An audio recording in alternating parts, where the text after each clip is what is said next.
अर्जुनवाडमध्ये भटक्या कुत्र्यांची दहशत, ग्रामपंचायत प्रशासनाने बंदोबस्त करण्याची मागणी।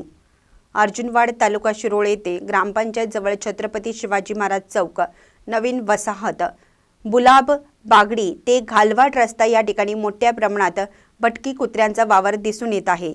यामुळे नागरिकांत भीतीचे वातावरण निर्माण झाले आहे।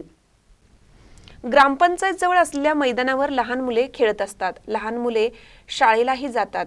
वृद्ध महिला वर्ग यांच्यातही भटक्या कुत्र्यांमुळे भीतीचे वातावरण निर्माण झाले आहे। रस्त्यावरून वाहने ये-जा करताना कुत्री आडवी आल्याने छोटे मोठे अपघात घडत आहेत। या भटक्या कुत्र्याने काही नागरिकांवर हल्ला केला आहे। या भटक्या कुत्र्यांची मोठी संख्या झाल्याने अर्जुनवाडमध्ये नागरिकांत भीतीचे वातावरण निर्माण झाले आहे। ग्रामपंचायत प्रशासनाने भटक्या कुत्र्यांचा बंदोबस्त करावा अशी मागणी नागरिकांतून होत आहे। महानकर न्यूजसाठी कृष्णा थेगांना, अर्जुनवाड। ताज्या बातम्यांसाठी महानकरेला सबस्क्राइब करा आणि बेल आयकॉनला क्लिक करा।